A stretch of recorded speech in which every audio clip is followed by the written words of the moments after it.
the one that fits ya. Welcome to the Nile Book Club. This is episode 5, right? Yes. I imagine. And if you're just joining us, if for some miraculous reason this is the first one you watch, my name is Kalungi Sebandeke, aka Kalungi Fresh. I'm an actor, writer, musician, and yes, I'm also a lover of reading books, and I'm trying to increase the number of books I'm reading or listening to via Audible. Hi everyone, my imaginary audience that's listening to it. People, hi, all 28 fans. people. Yeah, my 28 viewers.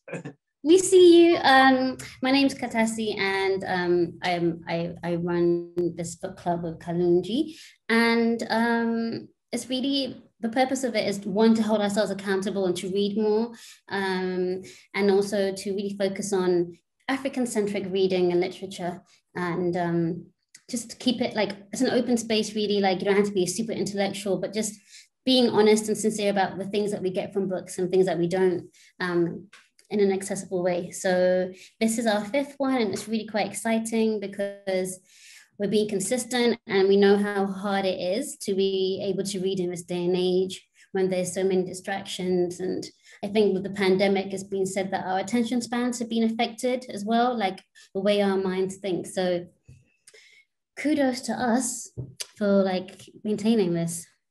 Yeah, I'm not gonna lie to you, kudos is the right phrase and the right term, especially for this book, The Shadow King by Maaza Mengiste, because it is definitely, it's set in the 1935 Ethiopian war between Italy and Ethiopia, and it really did feel like stepping into a battlefield, but it was a battlefield in that it was, I'm not gonna lie to you, it was hard work.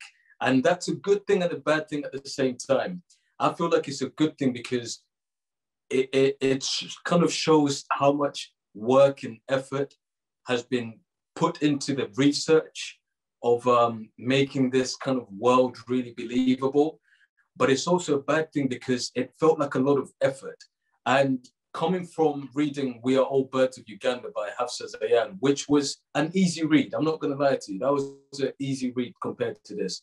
Coming to that, I was kind of thinking, whoa, this is a very heavy book. And it's what, I'm guessing maybe 423 pages. I kept on checking to see how far I'd gone. Yeah, so 423. Yeah, 423 with one extra page on a photo. But reading it, I read the first, I think I started reading the first 139 pages, like the hard copy. Then I was like, I'm not going to be able to make this in time for our session. So I started listening to it, whenever I went out for a run or went out exercising. And actually, I was like, I should have done this from the start, because I think it's something that you need to listen to it. Reading it doesn't do it justice, I feel. And I know that's what books were made for. But the little that I know of the author, Maaza Mengiste, is that she's actually a filmmaker. She's a photographer and a filmmaker. So when I was listening to her, the reader, Robin Miles, reading it, I thought, yeah, that makes a lot of sense, because she writes in a very filmic, very expansive, kind of really visually descriptive way, where it's actually, you need added assistance to kind of get these characters living and the world that they're in popping. And that assistance comes in the form of the audio reader, or me reading it out loud. Because when I try to read maybe with getting older, my kind of attention span, like you said, is diminished. But I just found myself drifting off so easily. But actually, when Robin Miles, the audio book reader, whenever she was reading it, I was captured. I was like, yes, I see all the characters, I see them, I see the world. And I think that's probably, it's it's a good thing, but like I said, it's a bad thing at the same time, because there was so many things that I was like, I wish I'd paid attention a lot more. Like I really wanted to pay attention. But I'm going to give this another read, actually. It's one of those things where I think you need to sit down with it and really, really, really, really sit down with it and digest it. Because when I heard the words being said by the reader, I was like, these are beautiful. This is beautiful. Like the description and the characters and what they were saying.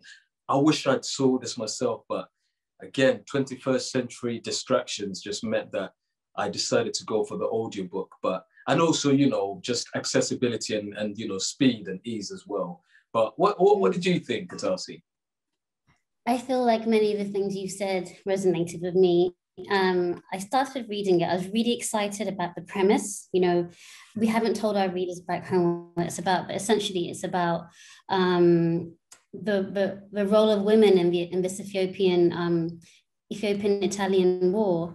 And there's like maybe 4 key women in the story, and we also get to hear different perspectives of the war, depending who's telling the story, whether it's an Ethiopian or an Italian. But really, the protagonist is Hirut, who's an orphan girl, and we follow her story from being a cook or like a servant, really, and up to her leading a battlefield, essentially, without any spoilers. But yeah, so I was really excited by it. I'm like, oh, this is something we don't really get to hear about. Kalungi's picked up this book as well. So I'm like, okay, and it's East African, and I'm like, and I've been to Ethiopia a couple of times.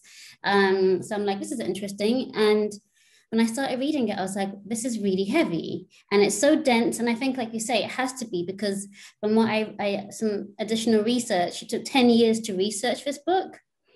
Wow. And it shows, doesn't it? And yeah. I think when you're writing about war, like there's a lot of detail, and I just think I'm not really familiar with the war genre. I'll say about myself, it's not something I gravitate to, but I just think you can't talk about war lightly, and it's a dark subject. It's heavy, and I don't think I didn't have anything going in mind about what to expect. So I just felt like, oh my God, I'm not going to finish this book. And I kept on thinking, I'm going to let the team down, Then I spoke to Kalungi about trying on Audible, but I was like, I already spent money on this, so let me commit to it. And I also felt like it could be a film. And, yes. There's so much texture, and it could be just one of these very epic war films. And I felt like, what did I feel like?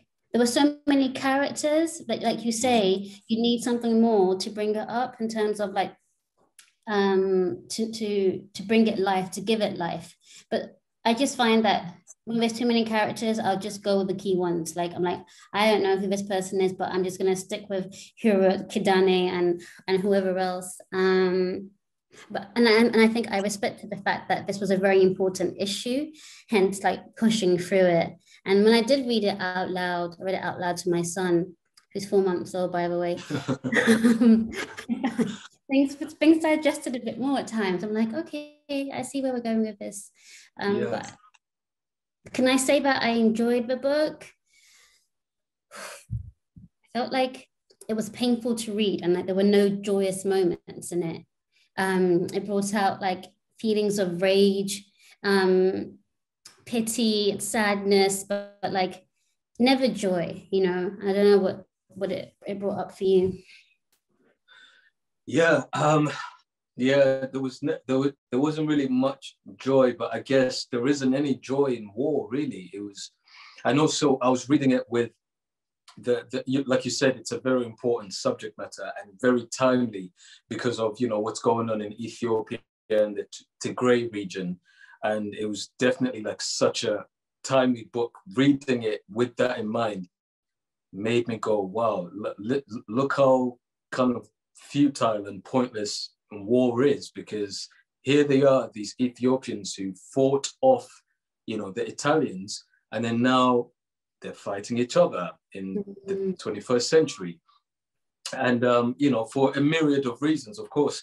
But yeah, I don't want to say that's a bad thing that it didn't bring any joy, because there is no joy in war. But I think the joy that I found was what you just said, like the potential for the film or the TV series, or just even beyond that, because it's a book, it's been written as a book, but knowing that she's a photographer and a filmmaker, I really enjoyed those moments, like the descriptions about the sun, like, you know, a blade of sun, you know, hits the ground, and just,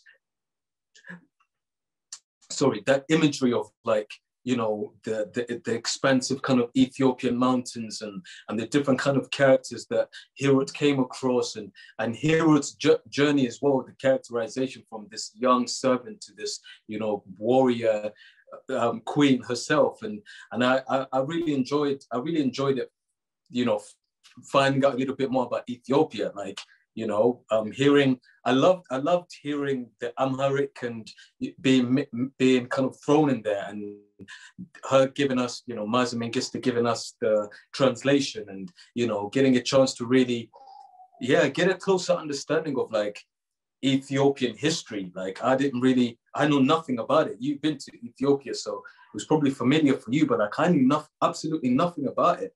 And so so I enjoyed those kind of historical, epic kind of moments, and even getting an insight into Haile Selassie's kind of thinking. And, you know, I know these are just names we hear, like, you know, Rastafari. For years, I didn't know why, you know, the Jamaicans or or those who are like Rastas, why they chose to call themselves Rastafari. Little do I know it's the name of Haile Selassie, and he had many different names. And, you know, it was really educational.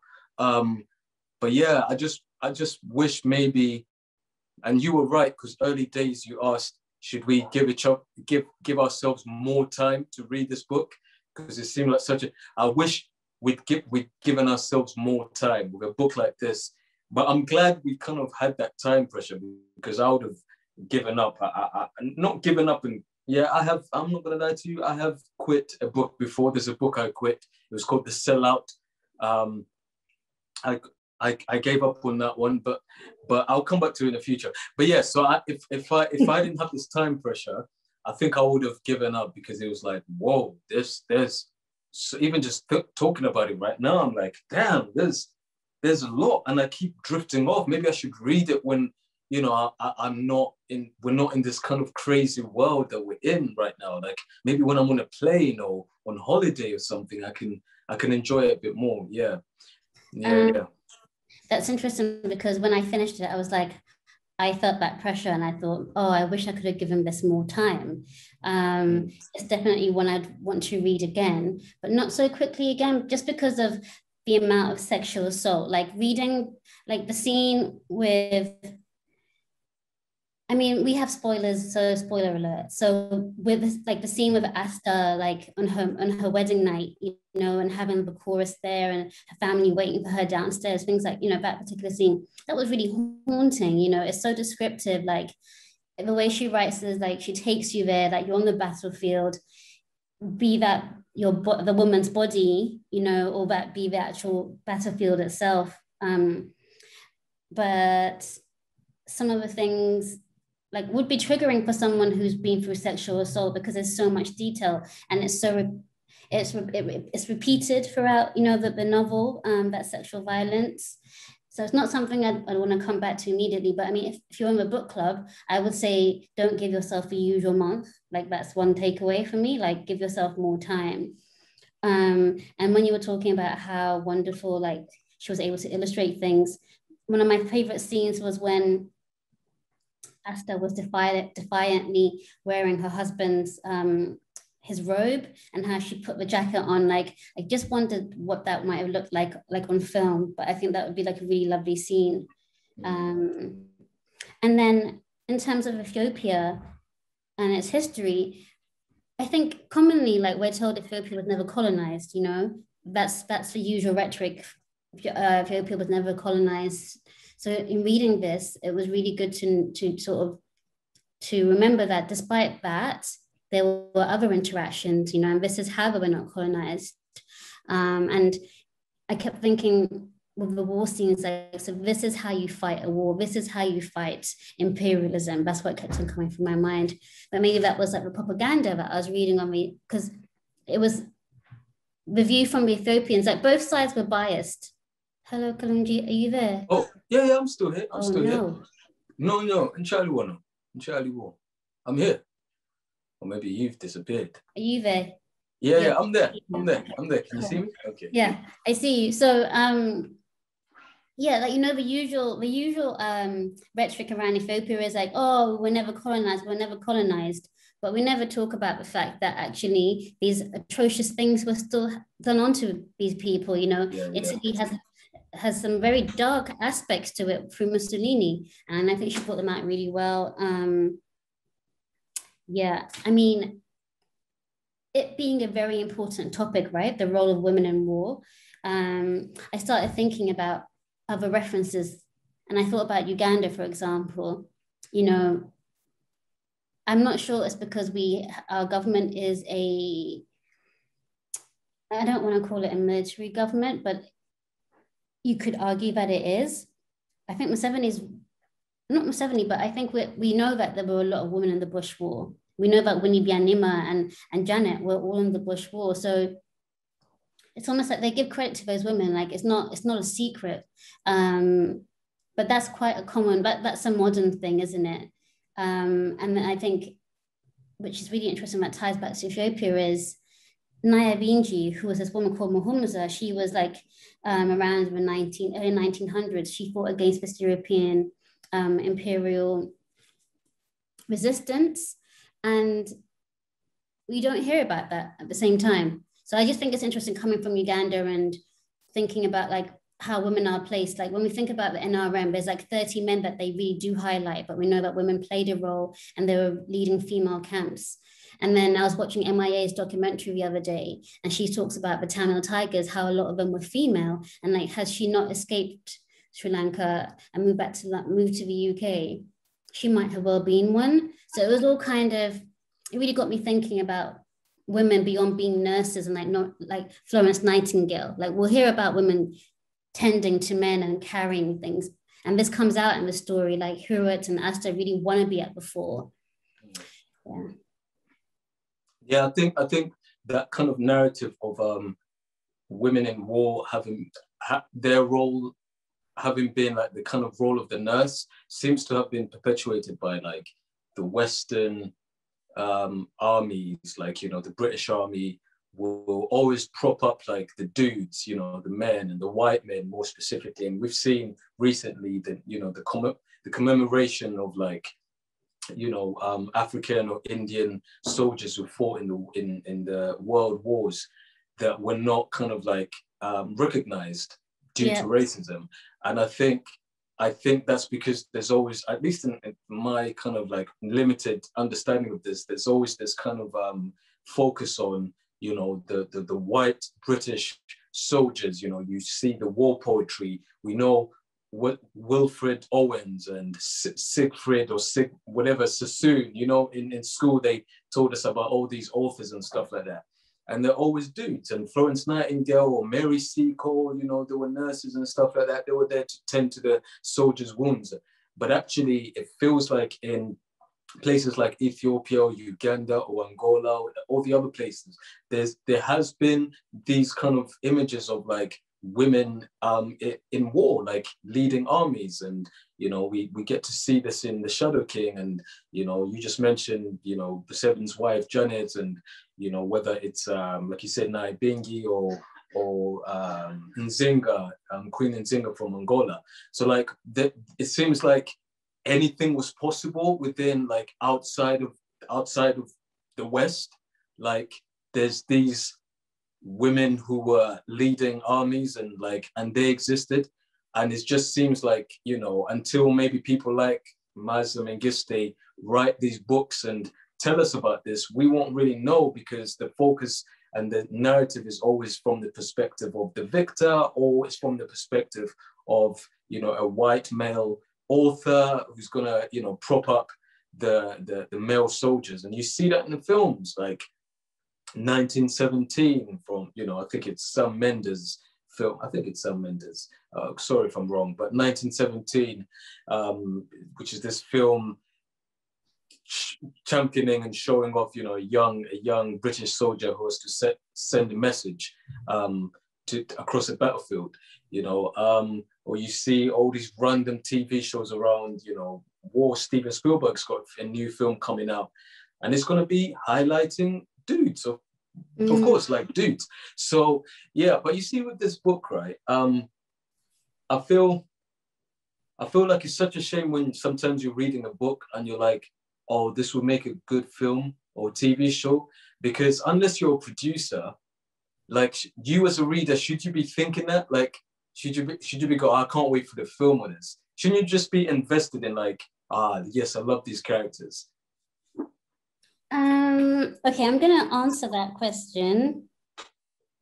I wanted to say something. Okay, I'll answer that and then I'll go back to your other questions.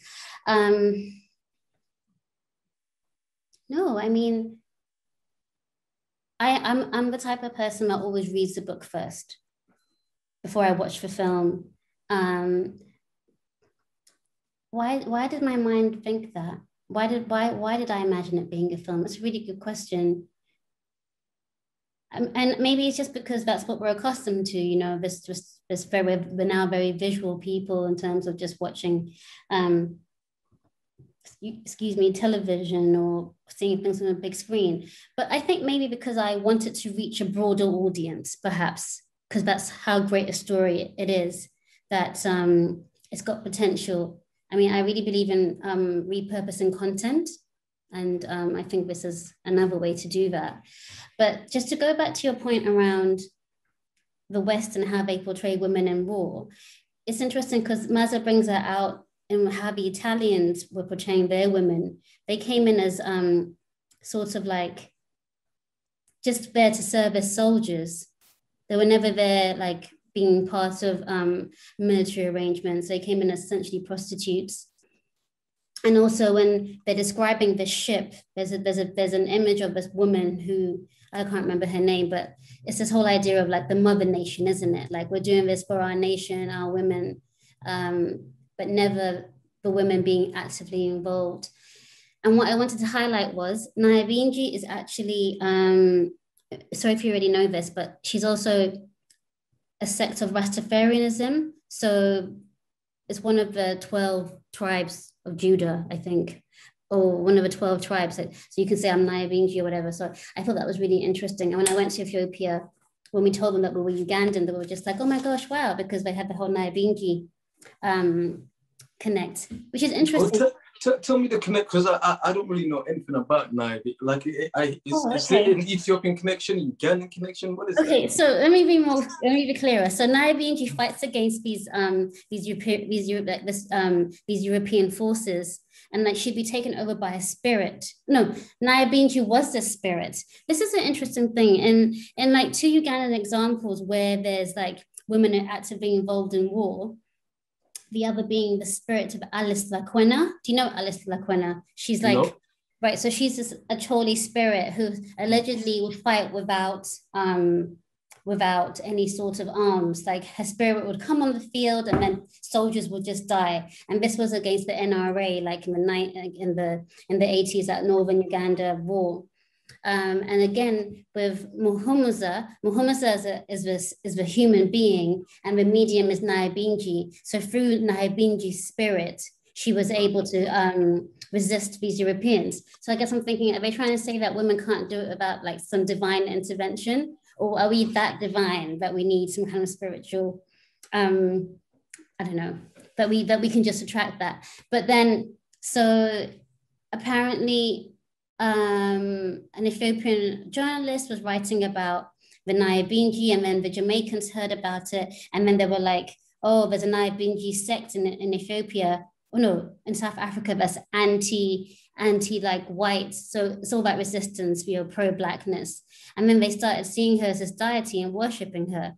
So in Ethiopia, in Shashamani, this land that was sort of allocated to returnees. I think this was under Haile Selassie. There's a particular area for the various strands of Rastafarianism, and Nyabingi has her own place and her own followers. And some people argue that she's actually Rwandese or Tanzanian, but these are colonial borders. At the end of the day, I mean, she was East African, and yeah, so that's the connection, that there's actually a place in Ethiopia where people worship this woman. Mm. Oh, wow. Yeah. Okay. Did I want to, oh yeah, but yeah, that's what I wanted to say. And yeah, go on. I've spoken a lot now. I may be quiet. No, it's fine.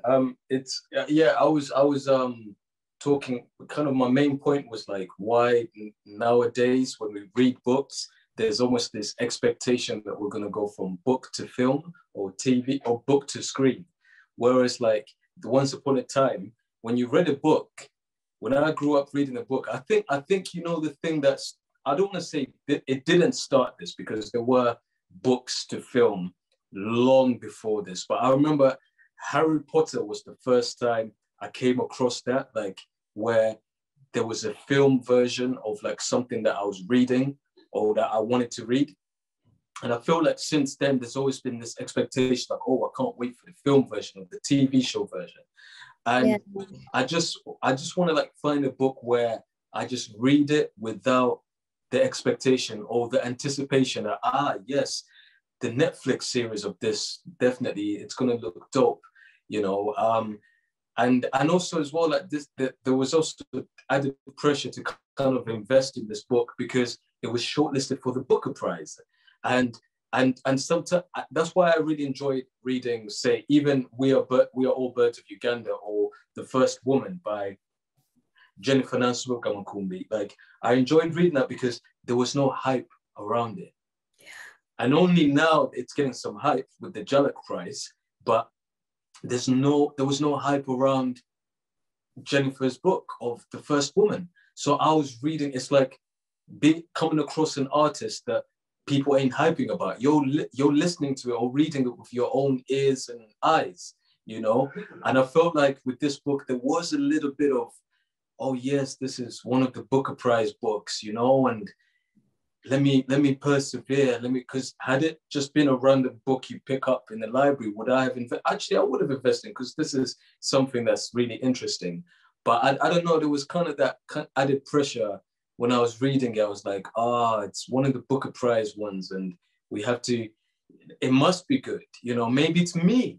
And but then if you're saying the same thing and other people might be saying the same thing, maybe there might be something there where, yes, it's good, but maybe the execution of it could have been a little bit more engaging.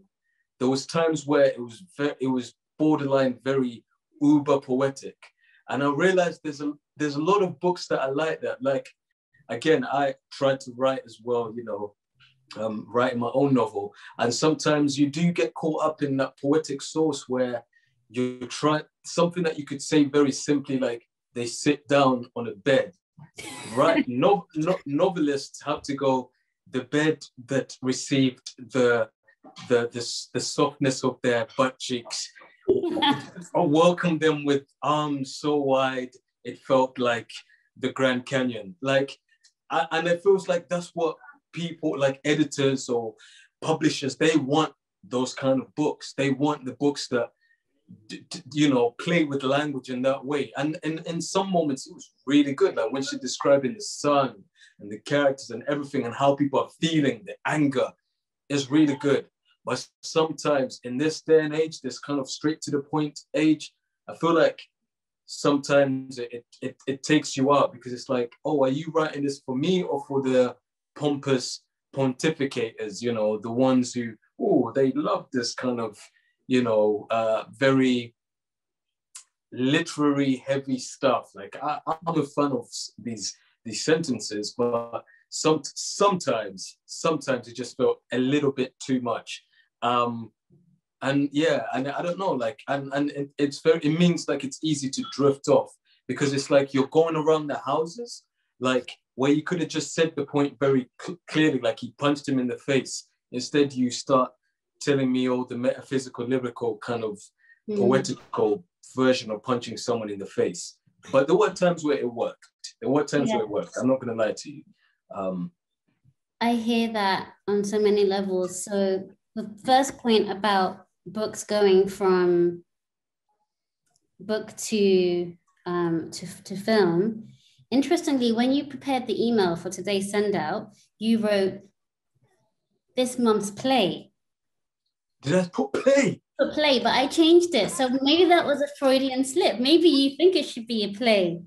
I do think it should be a play. And I think because you see, she puts chorus and interlude, like, you know, I think it would make for really great Greek tragedy. But I make that mistake a lot because I'm more a playwright. I've written more plays than anything. So that's probably why. Okay. Yeah. But that being said, I don't think everything needs to go onto the big screen. So when I heard Chimamanda Adichie Ngozi's Americana was meant to be like going onto the big screen, but I think they cancelled it and Lupita was meant to star in it. I was just like, why? That book was enough by itself. Like, for me, it stood alone, especially the time in which it was done as well. Like, I think sometimes books lose, not lose, but like it was for that time. And I just don't think I would want to see it on the big screen. And maybe it's because the things that we consume are, when they are televised or when they're put on the big screen,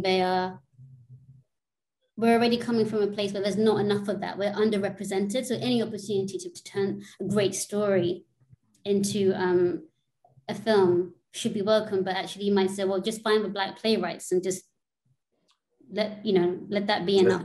That should suffice. I also felt the pressure and I kept thinking, well, Kalungi said that this is a Booker Prize, so this must be good. And maybe it's just me. Maybe I'm not the intellectual, you know. It's kind of like when you go to a restaurant, right? A 5-star Michelin restaurant, and you're like, this food is so bland. Is there something I'm missing here? Because it's got a 5-star rating, you need to love it. Yes. So I think it's really about us going back to ourselves. And again, the reason why we started this book club is to be able to have frank conversations like this. Because, you know, I don't think anyone at the Booker Prize selection panel would talk as maybe plainly as this, in the sense that, like, it was just a bit melodramatic at times. I get that too. Like, it reminded me like of a telenovela, you know? Oh, telenovela. Yeah, at times. Like, I was like, this maybe Maaza, like maybe it could have been a little bit shorter, maybe. Like if you pulled out some of that flowery stuff. But then I'm gonna have to query that. This is where we're gonna have a little one-on-one beef, because I don't think the melodrama is necessarily a bad thing, because we are in war, and war in itself is overly dramatic. Like dramatic, you know, of course, in a chaotic kind of way. But it's like, inevitably, there's going to be a lot of melodrama. Like this, people are trying to kill the other person. So of course, like the melodrama is going to be there. And also, in the writing world, at least in the playwriting world, we're kind of encouraged to not be afraid of the melodrama. And I feel like sometimes, new writers, you go, oh no, this is too melodramatic. But actually, that might be something we want. Like, there was one section that I'd zoned out. I think I was running and I'd zoned out for a bit, and I came back and they were trying to like cut the Carlo Fucelli's, what do you call it? Neck, his balls, his private part. They're trying to cut his balls, or they're trying to circumcise him. And I was like, wait, when did that happen? When did they start doing this? Like, so I think the melodrama is definitely, I think it's necessary, especially because of the setting. Oh, hold on. Someone's knocking on the door. What?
Sorry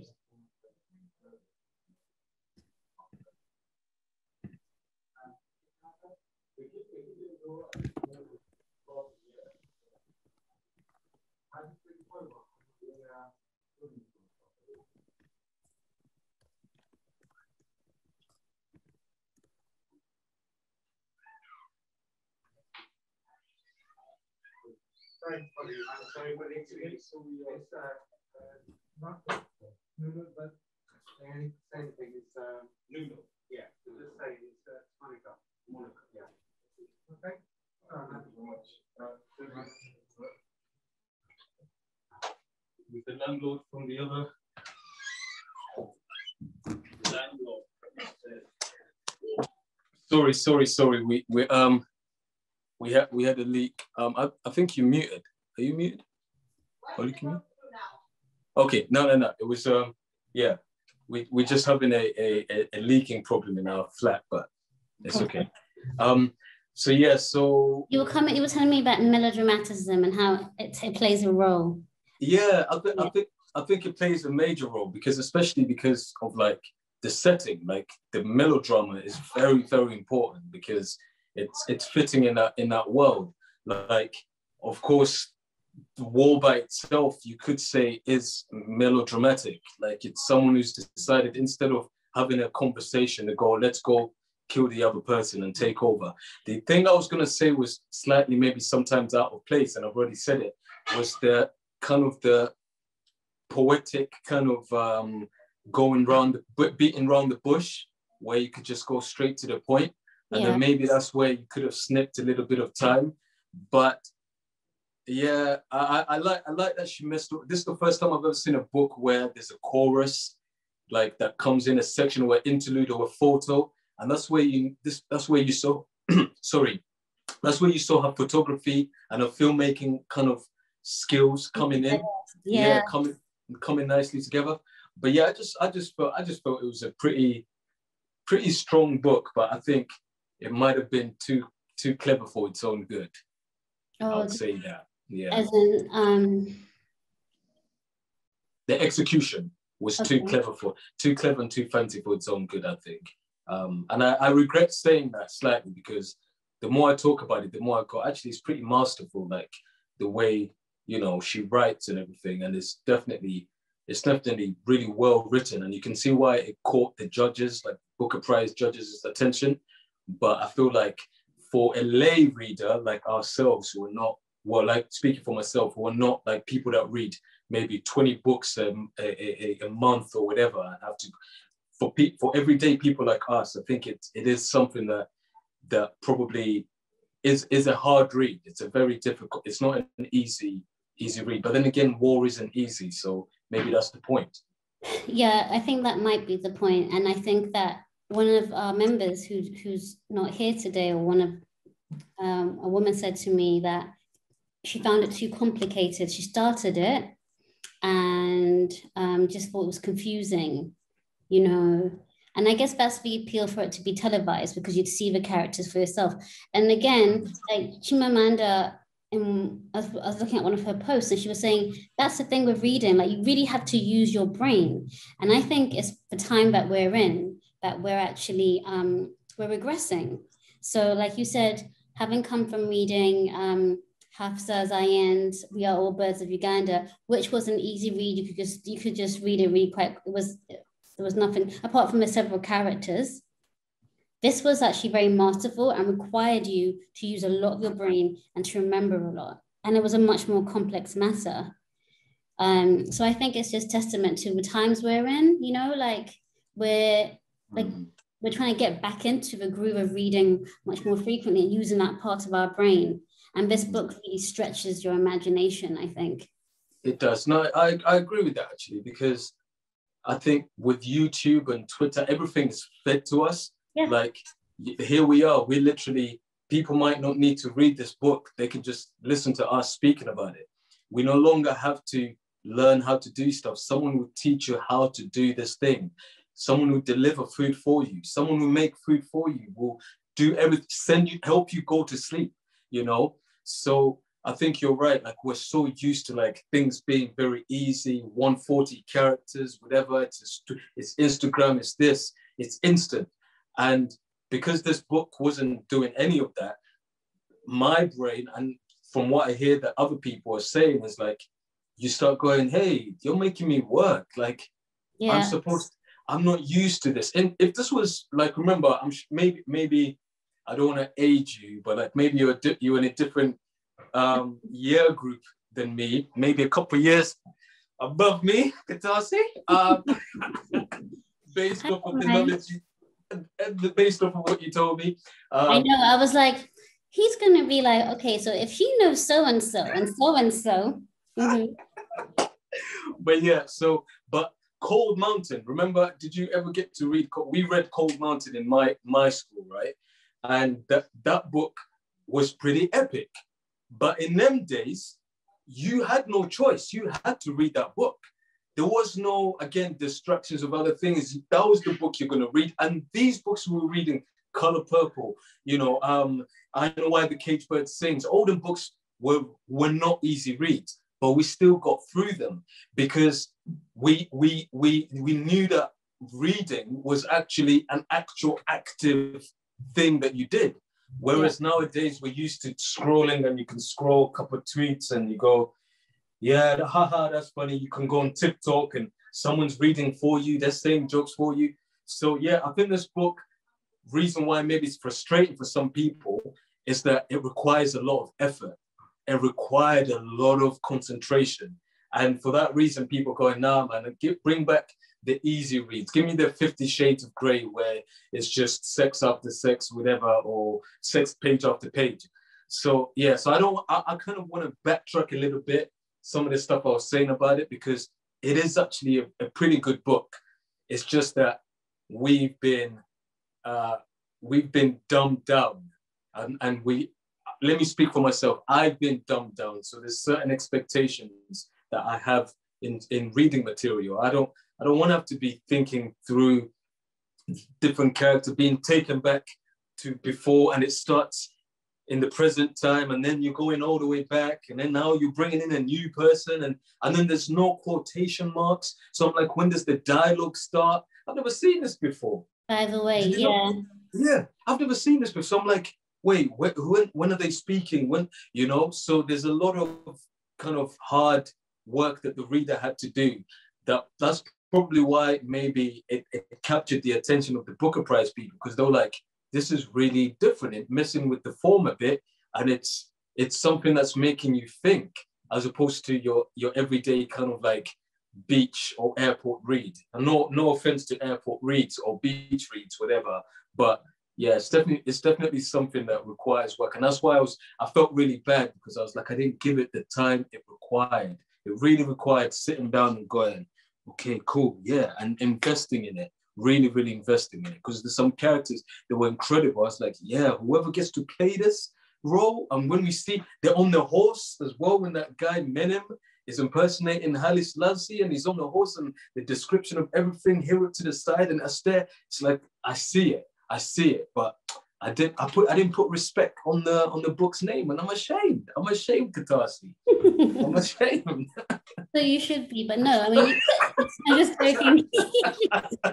I should be. No, I should be.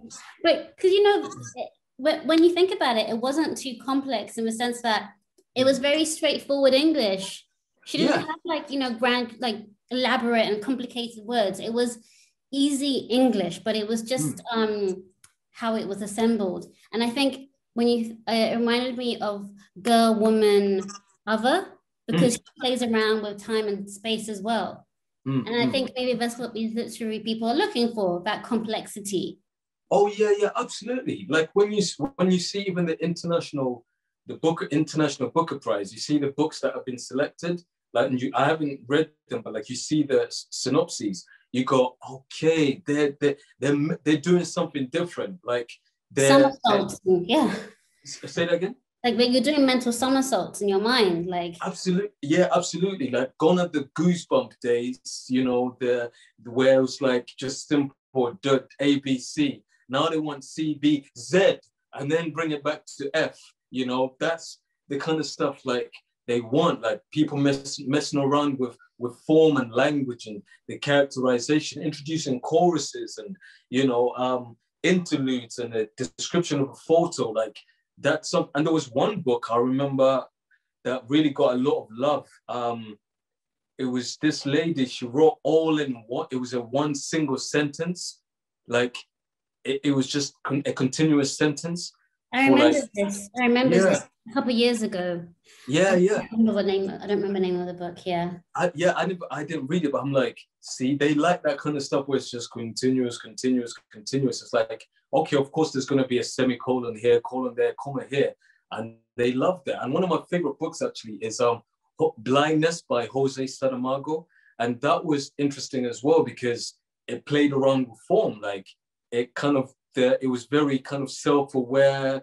There were, again, really long, uninterrupted sentences, and, the quotations of the dialogue wasn't exactly how we're used to. So that kind of experimentation with form is very, I guess, in vogue, and it's very eye-catching. But for the everyday reader who is used to GCSE A-level reading, it can be a bit frustrating because it's like, oh, my teacher never told me about this. Dean Atta didn't teach me this when he was teaching me poetry, So, yeah. But you know what? I think the book you're talking about that doesn't have any punctuation is Girl, Woman, Other. No, it's not that. It's not that. There's another one. There's another one. See, it's like a common thing now, isn't it? But I had a question that came to mind when I was reading it. Did you think that there were moments of like gratuitous violence? Like the particularly what was happening at the mountaintop, like how many times did that have to be played out? Did you ever feel like this is too much now, like the points being made, or it was appropriate? I'm tempted to say I wish there was more of it, not necessarily more, but I wish the way she described it was a bit less poetic and more kind of maybe more military style, because I think the poetry of it made me kind of glaze over it and not see it as gratuitous violence, because I found sometimes the violence was made, in my mind, was made to kind of, I don't want to say beautiful because it wasn't, but it just could have been a bit more brutal.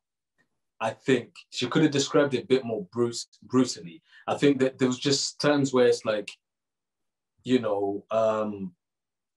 just, yeah, I missed it. I think it was easy to kind of go to zone out because it didn't seem like it was done in an arresting kind of way. When you read like a book that's talking about violence, like you sometimes want to be arrested by the language. And I felt like when she was talking about it, for example, right, when they came and rescued Hirut, like towards the end, yeah, I had to go back so many times. It might just be my brain, but I had to go back so many times to go, whoa, what just happened here?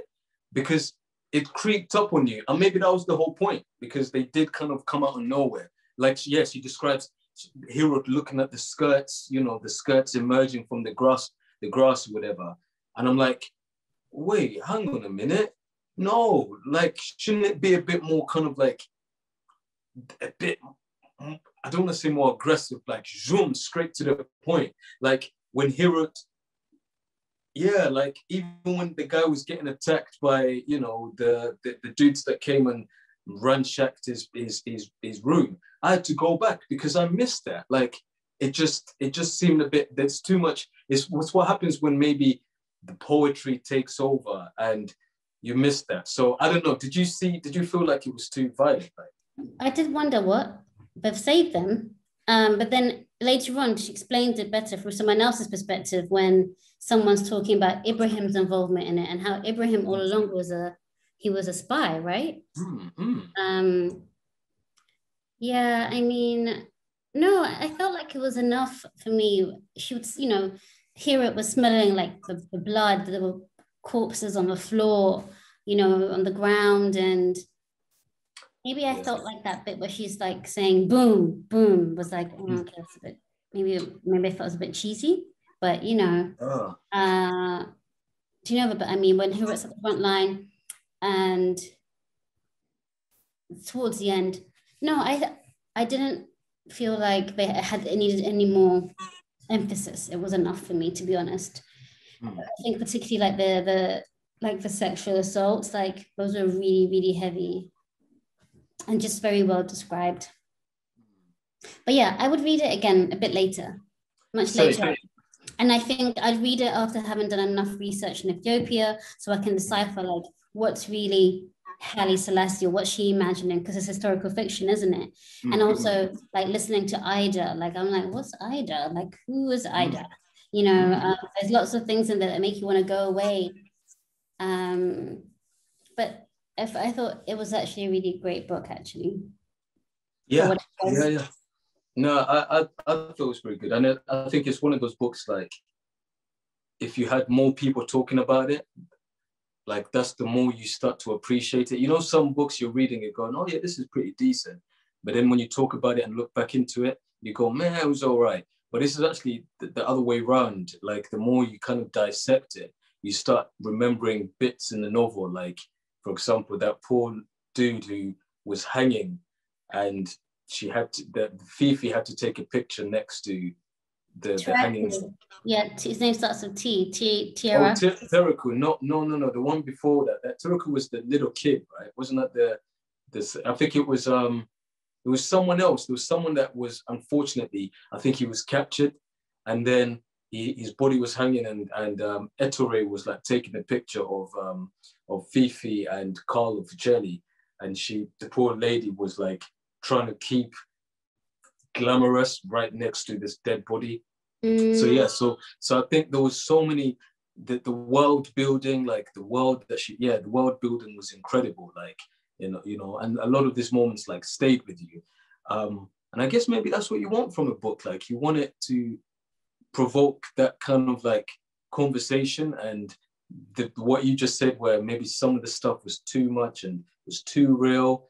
But yeah, I definitely see someone buying the rights to it and making it into a TV series. I think it needs to be something like, we'll go from episode, like 10 episodes, and you just see, you know what I mean? You see you go through the minutia of like every single character and everything. I think the film wouldn't do it justice. It needs to be like a proper Netflix series. Unfortunately, she probably wouldn't get the platform to have like a 3-hour long film like Titanic or something. It wouldn't fly.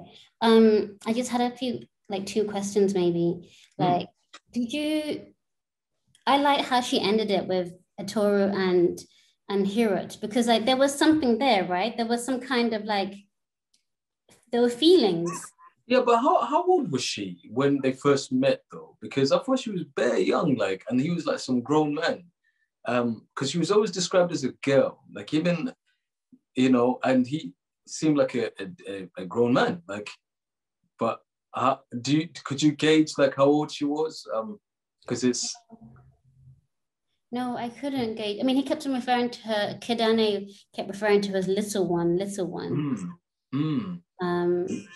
I don't know. But I mean, I like Hirut's, I like how she ended it, in the sense that she was still maintaining her stance and she was still standing strong in her resistance and what Navarro represented. I didn't really feel sorry for him at the end, actually. But I don't know, maybe I should have, because he too was now homeless because he couldn't go back in case he was. Yeah. I mean, ultimately, I think this whole idea of the Shadow King was just about the complexity of war, the complexity of everyone. There were no sort of heroes per se, like no one was pure. Everyone had a dark side. I mean, even Hirut at the end, because she let Kidane die. Yeah, but then I don't know if that's because he did treat her really bad. Like, he tried to attack her, like, didn't he try to have his way with her a few times? He did have his way with her several times, yeah. Yeah. So, you know, that and she let him die, but like he'd been shot. Like what does she think? What does he want the girl to do? Like she didn't kill him. Maybe I zoned out at that moment. Like there was a big fight, and then he got shot. And actually, wasn't there a description where she was like stood on his chest or something, or she was trying to like she couldn't let him breathe properly, and Ettore was like, "Oh, he can't breathe properly that way." But yeah, I just felt like it was such a interesting book because so many things were happening where you like, is this real? Is this kind of like you said, is the spirit related? Like, are these women, are they real? The Askari are disappearing. So this term Askari, did it originate from Ethiopia, or is it like because we even have it in Uganda? You guys were talking about it last session. We were. I think Askari might even be Arabic because Swahili has Arabic in it, so who knows? Okay. But we shall investigate. Yeah, I mean, I don't have anything more to say about this book. Like, I will probably have more to say about it during the week, and I'm like, actually, this has haunted me or whatever. Yeah, it stayed with me. I'm not gonna lie to you, it stayed with me because, yeah, like it was a really, really, really good book. Like, I know it's like we started off going, oh, I don't know about it, I couldn't finish it, and then now you're like, actually, it was pretty. Like the characters stayed with me, and even the ones who were just there for a little bit, like Kidani's brother Dawit, who died, and they were all really well-rounded characters. Like, and this in comparison to the easy read of Hafsa Ziyan's We're All Birds of Uganda, like the characters were all well-rounded. Like you could visualize them, you could see them, they were living, breathing characters. Like the cook, like she didn't have a name, but like she was really alive, and every character had a purpose. And yeah, it was really interesting. And this is the beauty of like the Nile Book Club, is that you get to discover different kind of moments in an African nation's history. Like, I wouldn't know about the Ethiopian-Italian War of 1935 had I not read this. I wouldn't know about a little bit of Ethiopian kind of like history and stuff like that. And now, like, we're trying to push to the next book, and where we're gonna, so we're traveling all over. And I've got an idea, but this time it was me that I came up with the next one. So I'm gonna sit this one, because the next one I have might be on the same level as the Shadow King, where it's pretty dense. But I'm not good. I think it's your turn. No, but Kalungi, I think we need to keep it dense in a way. Like, yeah, we need a balance, because I feel like we don't want to just add to the dumbing down that's already happening to us. That's true. I think we need to kind of get ourselves used to like reading that kind of stuff, heavy stuff. But yeah, what are you thinking next week? Oh, not next week, next month. I don't really know much about Lusophone Africa. What's that? Lusophone? What's that? Lusophone is like Portuguese speaking Africa. Oh yeah. So when you mentioned Angola earlier on, I was like, oh, that might be interesting. That's true, because we've been in East Africa a few times. Let's travel somewhere else. But I mean, I was thinking I might be interested in what's that guy's name? The football commentator, Musa Kwanga's got a new book. Oh yeah, same. I was thinking about that. What's it called? One of Them, or what is it called? Yeah, I was thinking about. Then we've been to Uganda a few times. Maybe we can come back to him later. We've been Uganda. I know we're both Ugandan, but let's go to Angola. Let's go Mozambique. Mozambique is in the news as well recently. Might be nice to discover a little Mozambican story. Not little in a disrespectful way, but like, a big story. Yeah. Yeah. A bit. Yeah. Okay. We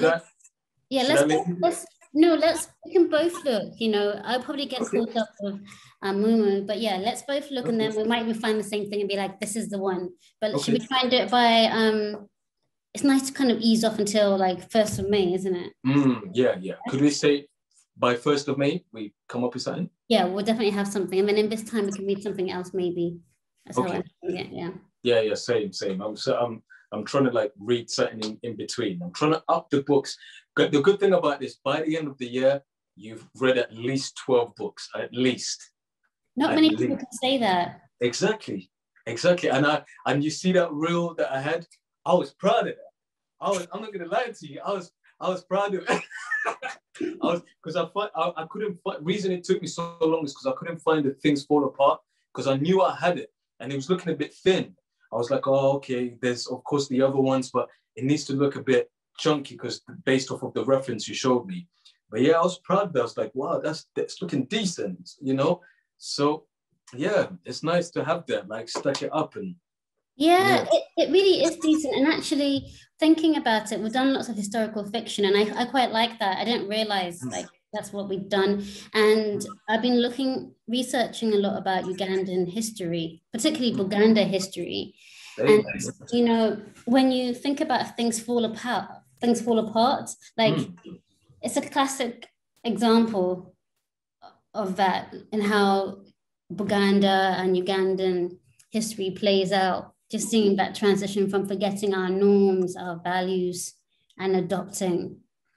So it just occurred to me, like, this is exactly what Achebe was describing. Point being that these books stay with you even when you don't think that, you think, oh, it's just fiction, because people are quite dismissive towards fiction. I know people that say, I only read like self-help and fact. But I'm just saying, I was able to see my history in that book. Yeah. Same.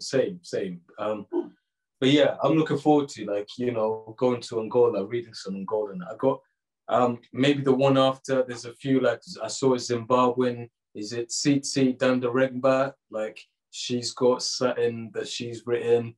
There's some other Senegalese Don that I would like to read.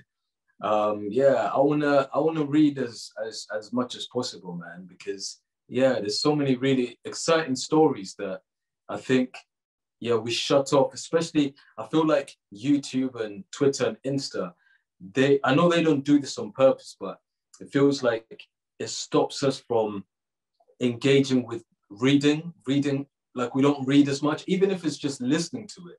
Like we don't really engage with reading as much as we used to back in the days, because it's like, oh, we'll listen to a podcast or we'll watch a YouTube video. And I feel like it is contributing to dumbing us down, like, you know, because you miss sitting with a book, you miss discussing it and going back and forth, and, you know, our kind of capacity to kind of think critically gets diminished, you know, and before long, like we can only like communicate in 140 characters or, you know, yeah, and I just feel like it's such a great idea. So anyone watching this, come on, join us. Don't let us have all the fun, you know, because yeah, join us. And actually, people should send us feedback at our email address, because, you know, you can't really communicate with people, can you, on what's it called, on YouTube. So if you have any feedback for us, send us an email at thenileBookClub@gmail.com. Of course. And if you happen to not have an email address, just like put a little comment in the comment section and we'll get back to you. But yeah, Katasi, I think this is a great way to end it. Thank you for taking the time. I know you're busy.